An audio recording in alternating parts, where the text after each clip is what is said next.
Bonjour à tous les membres de la SLIC 0312. On est très heureux et fiers de vous présenter un premier vidéo d'une visite de milieu. Comme vous savez, on aimait bien faire ces rencontres-là en personne, mais bon, avec le contexte actuel, c'était pas possible. Donc, on a décidé de sortir nos talents de caméraman pour vous présenter une visite de milieu. Donc, aujourd'hui, nous allons visiter le Château Bellevue de Pont-Rouge en compagnie de Cindy Legros. Bonjour, mon nom c'est Cindy Legros, je suis responsable des loisirs au Château Bellevue à Pont-Rouge. C'est une RPA privée. C'est une bâtisse construite en 2017, alors c'est tout récent. Je suis ici depuis 3 ans maintenant. J'adore organiser les activités ici au sein du château, créer des événements d'envergure avec toute mon équipe, qui est une équipe sensationnelle. Et je vais vous présenter le château dans tous les moindres recoins. Je vous souhaite bonne visite. Cindy, parle-nous dans le fond un peu des services qui sont offerts dans la résidence, outre les loisirs. Les services qu'on a, on a pas mal tout. On a un service de navette qui accompagne les résidents à faire leur épicerie, à la pharmacie, des petites choses proches, là, ceux qui n'ont pas de voiture. Sinon, on a un dépanneur qui est entretenu par nos bénévoles ainsi que certains employés. On a un salon de coiffure, on a le programme à l'eau, on a une pharmacie qui comprend Family Prix et Jean Coutu. Sinon, on a l'ergo qui vient de la physio, on a des médecins de famille qui viennent aussi au château voir leurs patients. On a pas mal tout ici au château, là. Si vous avez besoin de quelque chose, juste le demander, on va vous l'offrir. À part les activités classiques que tout le monde offre, comme le bingo, toi, qu'est-ce qui se démarque dans ton offre? C'est quoi ta couleur? Et ma couleur, c'est sûr que le bingo, c'est un incontournable. Non, mais des activités comme le vin et fromage, des soupers gastronomiques, party bledin, hot dog, cabane à sucre, toutes les grosses activités d'envergure, ça pogne bien. Sinon, les soirées de danse, pour se dégourdir les jambes, là, c'est bien populaire aussi. Mais je vous dirais vraiment là, que les soupers gastronomiques, les sorties dans les restaurants, quand on fait une sortie par mois, quand on peut, là, bien sûr, on va découvrir un nouveau restaurant avec une dizaine de résidents. Et on va là, à chaque mois, découvrir un nouvel endroit. Des collations spéciales, on organise aussi des collations spéciales avec des résidents. On cuisine toute la journée, puis vers 3 heures, on va offrir ça dans la grande salle. OK, fait que tu fais pas la tournée des appartements, non. Là, les gens se déplacent. Okay, parfait. C'est cuisiné par les résidents? Oui. Ah, c'est intéressant. Oui. As-tu un exemple de collation que tu as? Lundi, on fait des beignes aux patates. Ah, OK. Donc, on va offrir ça avec du bon café, chocolat chaud, avec la petite musique. OK. C'est beaucoup, on dirait, ta programmation axée sur l'événementiel, finalement, c'est ça qui fait plaisir. Oui, mais c'est ce qui rejoint plus les résidents, les faire sortir plus que, mettons, pétanque, billard. Sinon, je peux organiser des cerveaux actifs, ça c'est des ateliers remue-ménage. J'ai entre 8 et 10 personnes, mais on veut vraiment aller chercher plus de monde pour qu'ils sortent, parce qu'avec la pandémie, ils se sont pas mal renfermés dans leur appartement, puis on veut défaire ça, on veut qu'ils sortent. OK. Puis, exemple, une activité qui a du succès pour toi, là, sur tes 150 résidents, tu évalues à combien à peu près, là, quand tu dis ça, là, j'ai eu vraiment une belle participation? Une grosse activité, je vous dirais une 60aine de résidents. OK. Oui. Puis, c'est difficile pour toi d'aller chercher? C'est-tu un défi pour toi de faire sortir les gens, de les amener aux activités? Oui, vu que là, on a beaucoup de nouveaux résidents, je vais leur parler, savoir qu'est-ce qui les intéresse pour plus aller chercher ce qu'ils recherchent. Mais oui, en gros, c'est toujours un défi là, d'aller chercher du monde pour qu'ils viennent aux activités, parce qu'ici, c'est du monde de campagne. Hein, ils ont été habitués de travailler ces gens et non s'amuser. Alors, c'est un défi pour eux, c'est un défi pour moi. OK. Puis, comme tu aux appartements pour attirer le monde, ou tu présentes l'activité puis les gens se rendent s'ils veulent, tu fais-tu de la sollicitation?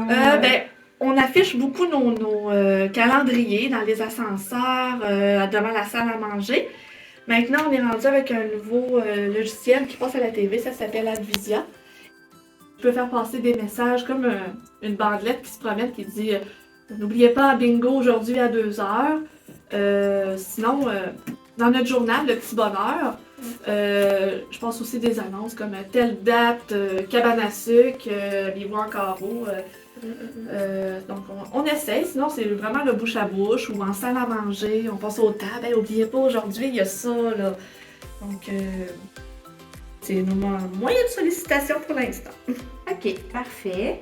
Puis, y a-tu des activités maison que tu as créées ou des choses particulières là, que c'est juste toi qui fais dans le fond? Ben, le comité journal, Ouais. j'organise ça avec 4 personnes. Ça, c'est vraiment moi qui ai créé ça avec des collations spéciales. C'était pas là avant. Ouais. Nous, avec le siège social, on a des thématiques à tous les mois qu'on doit organiser quelque chose. OK. Comme, mettons, ce mois-ci, c'était cabane à sucre là, qui s'en vient. Février, c'était le carnaval ou la journée en rose. On a toujours quand même des petits points à aller chercher. Ça, c'est une responsable en loisirs du consortium. Comment ça C'est vraiment, fonctionne? c'est notre siège social, a des employés, c'est vraiment nous. C'est la responsable des loisirs, mais vraiment en haut, qui nous emporte nos idées. Puis nous, après ça, on les met en place individuellement dans chaque château, parce qu'on a 8 châteaux. Puis êtes-vous consulté par rapport à ça? Oui, Est-ce qu'il y a des oui, rencontres de groupe? Oui, on a vraiment, à chaque semaine, des vidéoteams. Et on parle des projets qui s'en viennent, des idées que dans chaque château vont emporter. On se partage là, vraiment pour s'outiller. Ok, super. Puis, dans ton matériel, as-tu des coups de cœur, des choses là, que tu as achetées récemment ou qui étaient là quand tu es arrivé, que tu aimes, ou des aubaines, des affaires originales que tu as trouvées, là, que tu aimerais partager avec tout le monde? Le jeu de serpent à échelle géant. OK. Ça, c'est vraiment pour mon unité de soins, la seigneurie. C'est vraiment, ça prend quasiment la salle au grand complet. Là, c'est un gros serpent à échelle. Et j'ai trouvé des dés avec les personnes en bas. On déplace les pions. C'est bien populaire. Sinon, dans les aubaines, on a acheté aussi un jeu de bingo, mais en format carte. Parce OK. que bon, aux soins, là, ça fait beaucoup de bruit. Des fois, ils entendent moins bien. OK. Alors, c'est avec format carte. Dans la discussion, on parlait d'achats tantôt, d'achats intéressants que tu as fait. Ben, Cindy, elle a acheté des couvre-chaises, un peu comme dans les mariages, des housses puis des décorations de chaises pour quand tu fais des événements très chics puis tu les réutilises après. C'est quand même une bonne idée. Ouais, puis nos nappes, que OK. nos bénévoles repassent régulièrement. Il y en a beaucoup à repasser. OK. Ils ont été très gentils là-dessus. Ça a été long. OK. Fait que tu organises ces événements presque comme si on organisait un mariage, là, les couvre-chaises, les décorations de chaises, les belles nappes, tout ça. Puis tu as tout investi dans le fond pour pouvoir, chaque fois que tu fais un souper chic, tu ressors ça. Finalement. OK. Oui. Super. Puis, là, on va peut-être se répéter un petit peu, mais ton activité wow, d'un coup que ça te revienne là, en disant wow, là, y a-t-il une autre activité là, où ça serait vraiment le vin et fromage, puis celle que tu as Le souper gastronomique. Le souper on a gastronomique. fait le dernier. Ça a été une nuit à Paris. OK. On avait une grosse tour Eiffel au centre de la salle. Et on avait mis des projecteurs partout. Tout était bleu. C'était de toute beauté. On était une centaine pour l'événement. Ah, fait que, tu sais, quand tu me disais que tu rejoignais 60 personnes, ça peut même aller jusqu'à ça. Mais c'est des activités payantes. Donc, qu'est-ce qui est au sein du château, qui est fourni par le château, c'est environ une soixantaine de personnes. OK. Mais les activités payantes, c'est parce que l'extérieur peut venir. Les résidents peuvent inviter leur famille. OK. C'est vraiment bien, c'est ouvert à tous. On avait fait tous les menus, ces tables. Wow. 2 jours avant, on avait pris des gros vases, qu'on a mis des perles qui grossissent dans l'eau. Là. On a mis des perles, des pétales dedans. Fait que toi, quand tu organises un événement comme celui-là, tu passes beaucoup de temps là, à le faire. Là. Oh, oui, c'est 2-3 mois d'avance. Là. OK. Avec les collègues, là, on sort plein d'idées, puis finalement, ça sera pas faisable ben, ou comme les petites boucles, c'est cocktails, les centres de table, on a travaillé fort, pour aller chercher des couleurs de la France, tu sais, le bleu, le rouge, le blanc. Puis, exemple, la grosse tour Eiffel, les projecteurs, tout ça, est-ce que c'est le consortium, puisque l'activité va se déplacer partout, qui déplace ce matériel-là, non? Non, parce que chaque château peut faire le thème qu'il souhaite. OK. Y a-t-il des activités autonomes au Château Bellevue de Pont-Rouge, que les résidents vont se servir eux-mêmes, qui vont... Ben oui, il y a le shuffleboard, il y a la salle de billard, les quilles. On a pas mal tout, là, je vous dirais. Il y a la salle de casse-tête. Sur chaque étage, on a un salon, comme un salon de cartes, le salon de billard. Et s'ils veulent y aller, ben, ils vont à l'heure qu'ils veulent. Là, c'est ouvert 24 heures. Là, OK. Parfait. Y a-tu des projets que tu as en tête qui sont pas encore réalisés, mais que tu veux faire bientôt? Au mois de mars, on va faire vraiment le tournoi de quilles résidents-employés. Et avec la collaboration du chef cuisinier, on va faire des petites bouchées, on va servir des bières, on va vraiment agrémenter tout ça. Fait que les gens s'inscrivent pour le tournoi, puis les employés aussi. Oui, puis c'est sur les heures de travail ou c'est le soir? Oui, sur c'est les ça, heures? c'est pas trop exagéré non plus. OK. Mais on va essayer de mixer les équipes un peu. Oh, wow, quelle bonne idée! Mais sinon, j'aimerais ça organiser plus, admettons, comme des clubs de marche au parc Dansereau, pas loin d'ici.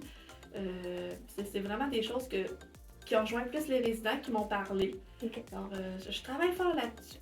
Puis justement, pour connaître les besoins de tes résidents, tu as dit que tu allais visiter chaque nouveau résident. Exactement. Est-ce que tu as d'autres processus comme ça? Oui, on passe aussi des sondages à une fois par année aux portes ou 6 mois. OK. Ça dépend des nouveaux arrivants aussi. Puis là, ils m'écrivent qu'est-ce qui les intéresse et je les prends tous en considération. Et bon, voilà, je fais de mon mieux pour les satisfaire, hein, comme on dit. Mm-hmm. Et avec mon comité des résidents, on peut parler aussi des activités qui s'en viennent. Alors avec eux, je travaille en collaboration pour organiser quelque chose. OK. Puis le comité il se rassemble à quelle fréquence? Une fois par mois. Une fois par mois, OK. Puis est-ce que c'est juste au sujet des loisirs ou le comité, non, il va aborder plusieurs sujets? Vraiment tout ce qui touche OK. au château. OK, parfait. Excellent. Les profits du bingo, du moitié-moitié vont au comité des résidents. Des canettes. Des canettes. Donc, avec cet argent-là, ton comité de résidents va s'offrir des activités. Oui, on va m'aider à débourser pour, mettons, on va dire, bon, on va avoir vraiment un chanteur exceptionnel, ben on va diviser la facture en deux. OK, c'est intéressant. Fait qu'il faut que tu négocies avec eux là, pour les activités qui vont te... Ben, c'est quand même un mode de financement. Ben oui, Est-ce que tu es capable de me dire la proportion d'aide que ton comité de résidents va te donner au niveau budgétaire? Est-ce que ça double ton budget ou pas? Non, pas du tout. OK. Ça, il y en a des fois, c'est juste qu'avec les spectacles ou les sorties, on va se diviser juste la facture à deux, mais la plupart du temps, c'est vraiment juste comité loisirs qui vont faire des dépenses. OK, fait que ça va être aléatoire selon leur désir. Puis qu'est-ce qu'eux vont décider en comité de payer? Ils vont te payer des petites choses en surplus. Ouais, je pourrais pas dire à tel mois ils vont me donner tant, c'est juste. OK, tu peux pas l'entrer dans ta planification. Non. OK. Bon, puis ton meilleur coup dans la pandémie? Le bingo virtuel. Le bingo virtuel. C'est bon. Oui, non, on a réussi à me projeter sur la TV. Alors, les résidents pouvaient jouer au bingo de leur appartement. J'étais ici, justement, et quand quelqu'un gagnait, m'appelait et je validais parce que j'ai tout scanné les cartes pour vérifier qui... il me disait, mettons, j'ai la carte numéro 75, alors j'allais voir à la page 75. C'est bon. Puis, oui, effectivement, vous avez gagné. OK. Sinon, on faisait la bibliothèque mobile, OK. des petites choses comme ça. Sinon, je faisais des carnets d'activités que je distribuais. OK, super. Puis, dans le fond, y a-tu des choses que tu as déjà essayées mais qui n'ont pas fonctionné? Tu sais, des choses que, pas nécessairement pendant la pandémie, mais en général, là, tu sais, parce que, tu sais, on parle tout le temps de ce qui est wow, de ce qui est beau, mais, tu sais, des fois, des coups manqués, ça peut faire réfléchir d'autres aussi, là. Y a-tu des choses que tu dis non, je ferai plus jamais ça? Il y a certaines sorties que, finalement, quand il y a juste une personne inscrite, on y va pas. OK. Comme, mettons, des sorties au bleuet. OK. C'est ça, c'est dur pour les genoux. Trop physique. C'est trop physique. OK. Trop physique, c'est pas mieux non plus. Il faut que ça soit quand même assez accessible pour les personnes. Parce que j'ai beaucoup de personnes en déambulateur, alors il faut que je prenne ça aussi en considération. OK. Qu'est-ce qui pogne pas vraiment, là, je vous dirais, là, ces journées plus thématiques. Tu sais, moi, on va faire ça en gros. J'en ai beaucoup qui vont participer, mais beaucoup de monde, tu sais, je me suis débarrassée de ça avant de m'en venir, alors ils ne peuvent pas participer. Alors, on travaille fort là-dessus. Quand tu demandes qu'ils s'habillent en carreau, tout ça, ça marche-tu? C'est-tu... Ça marche quand même, mais OK. pas à 100%. OK. Bon, fait que des fois, c'est difficile de faire participer les gens, de se déguiser ou d'avoir... Oui. OK. Ben, c'est normal, je pense. Est-ce que tu as des partenaires, là? Tu sais, si on parle du service des loisirs, t'as-tu créé des partenariats avec la communauté ici, à Pont-Rouge, dans ton milieu? Je vous dirais que ça marche vraiment plus avec mes bénévoles du château, mes résidents bénévoles. Sinon, j'ai une grosse collaboration de mes collègues en location, mon directeur qui est une grande aide, l'adjointe. On est vraiment comme une famille. Alors, on travaille en famille. OK. C'est bien. C'est correct, ça. Puis, tout ce qui est financement, est-ce que tu prends seulement le budget que t'es accordé ici ou tu vas te chercher d'autres méthodes pour te financer tes activités? Habituellement, ce qui touche les loisirs pour le mois, en général, dans mon calendrier, c'est vraiment le budget mensuel qui m'est accordé. Sinon, comme admettons pour le journal, on a été chercher des commanditaires pour l'impression, pour le papier. Mais sinon, c'est vraiment... moi, j'ai un budget mensuel puis je dois pas le dépasser. OK. Puis quand tu charges pour tes activités, est-ce que ça va-tu jouer sur ta participation de tes résidents? Oui, parce que OK. qu'est-ce qui est... Faut pas que ça soit trop élevé non plus. Mais c'est vrai que dès qu'on a une activité qui coûte un certain montant, ça stoppe certains, là. OK. Fait qu'il y a comme la préoccupation aussi de Mais toujours faire... quand même, quand on a des grosses activités comme le vin et fromage ou le souper gastronomique, on en fait tirer. On fait tirer des billets. OK. Soit on en fait tirer 4 au bingo, puis l'administration, on en paye 2 qu'on fait tirer eux aussi. Là. Alors, ça laisse la chance à tout le monde, pareil, de venir. C'est une idée super originale de faire tirer un accès à ton activité spéciale au bingo comme prix. Je trouve ça vraiment génial. C'est super bon. Quand tu dois faire des inscriptions pour tes activités auprès de tes résidents, ça marche comment? Est-ce qu'ils vont à la réception? Est-ce qu'ils viennent auprès de toi? Comment ça fonctionne? Ils vont dans les billets? La réception surtout, parce que je ne suis pas toujours Ouais. disponible non plus dans le château, je me promène. Mais la réception a une liste et payé, pas payé. Puis c'est eux qui gèrent un peu les sous? Oui, c'est eux qui gèrent les sous parce que si on est trop à taponner là-dedans, ça sera pas mieux. Mais là, on s'en va directement sur la formule Interac. Alors, l'argent en papier ne circulera plus dans le château. OK. Alors là, ça va être vraiment Interac partout. OK. Puis, tu te prends-tu une petite cote, là, mettons, tu organises un souper gastronomique, est-ce que tu charges au minimum pour couvrir tes frais ou tu vas te chercher un petit peu plus des fois pour t'offrir d'autres choses dans le mois? C'est sûr que pour les résidents, c'est un prix plus minimum, mais pour les invités, on charge toujours un petit peu plus. OK. Parce que, tout l'argent qu'on récolte pour, mettons, le souper gastronomique, ça sert pour la nourriture, pour la décoration. Donc, en gros, tout est dépensé pour l'événement. Tu rentres-tu dans ton argent ou toi, il faut toujours que tu mettes plus de ton budget pour arriver à faire le... Ça dépend. Ça dépend des Ça fois. dépend. OK, c'est bon. Toi, as-tu tendance à décorer vraiment beaucoup puis à mettre super gros de thématiques? Oui, OK. oui, on fait vraiment ça. Wow! Parfait. On parlait de bénévoles tantôt. Est-ce que c'est seulement les résidents qui sont bénévoles ou il y a des bénévoles un petit peu de l'extérieur? Tu as dit que c'était très en famille ici au château. Est-ce que tu as quand même quelques bénévoles de l'externe? J'en ai une! c'est une dame, elle est en congé de maternité, alors elle veut se désennuyer un petit peu, alors elle vient à la seigneurie faire quelques petites activités quand je suis ailleurs dans le château. Dans l'aile de soins? Oui, de l'unité de soins, oui. OK. De l'unité de soins.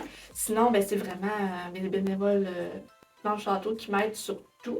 Et pour les récompenser, on organise une fois par année un déjeuner des bénévoles, vraiment gros brunch avec des petits mots personnalisés pour tous. Là. OK, c'est bien. Fait que même ton dépanneur, le journal, tout ce qui roule ici, là, c'est par des bénévoles à l'interne. Exact. La plupart du temps. Oui. Parfait. Cindy, j'aimerais ça si tu pouvais nous présenter d'autres activités thématiques que tu as fait dans ton milieu de vie. Puis juste un autre souper gastronomique Hollywood, on avait mis un projecteur au plafond. On faisait passer des films en noir et blanc. Wow, mais j'adore ça. C'est vraiment une bonne idée, ça aussi. Le soir, en haut, c'est vraiment beaucoup tamisé. Là, on a arrangé ça depuis il fallait faire de la lumière. Alors, on a mis ça, ce qui faisait que ça un petit peu plus éclairé pour aller porter les assiettes pour pas s'enfarger. Mais c'est bon, je trouve que ça fait vraiment original. Peux-tu nous parler d'une autre activité que tu as vraiment aimé faire, que tu es fière, ou un bon coup que tu aimerais partager avec les membres? On organise aussi un pique-nique chic. Un pique-nique chic, Okay. oui. Les gens s'inscrivaient et c'était une place qu'ils ne savaient pas où qu'on allait. C'était vraiment, là, c'était à l'aveugle. Fait que là, on réserve l'autobus et tout. Et en chemin, je faisais un quiz pour qu'ils devinent où qu'on allait. Okay. Finalement, on est allé au chute Montmorency, puis on a mangé là-bas. Là, on a eu des activités, un gros repas de luxe. Là, c'était formidable. OK. C'était- Le pique-nique, c'était pas nécessairement un pique-nique sur découverte à terre, vous êtes allé manger au restaurant? Ouais, le gros restaurant qui est à Ok, côté des chutes. OK, là. OK. Wow, C'était hein? vraiment, là. Ben, j'adore cette idée-là aussi, Cindy, de pas dire au résident où est-ce qu'il s'en va, j'adore ça. Puis on joue au bingo en plus dans l'autobus en s'en allant. Ben oui! Après ça, on a gagné. Bon, mais on s'en va à une place qui a beaucoup d'eau. Tu sais, on a essayé de faire un petit quiz. OK. Ah, Là, ben, quand ils sont vus qu'on s'approchait de là, ils disent ça va au chute! Je vois aussi qu'il y a une affiche ici près de l'escalier. Est-ce que tu peux nous en parler un petit peu plus? Sur chaque étage, on a une petite affiche d'un exercice différent. Alors, avec les résidents, alors ici, on fait un bel angle de 90 degrés, on s'étire 15 secondes. Donc, ça fait pratiquer le cardio des escaliers, puis... Est-ce que ça s'adresse aux résidents ou aux employés? Oh, tout le monde. Tout le monde. Tout le monde. OK. Fait que, à chaque cage d'escalier sur les 8 étages, il y a un exercice à Oui, faire. parce qu'on a deux cages d'escalier, alors il y a des exercices différents partout. Mais quelle idée extraordinaire! Donc, merci beaucoup à Cindy Legros pour le temps qu'elle a consacré pour cette visite de milieu. Merci au Château Bellevue de Pont-Rouge de nous avoir accueillis. Et merci à Catherine Tremblay qui a fait la caméraman aujourd'hui pour vous présenter un milieu. Au plaisir.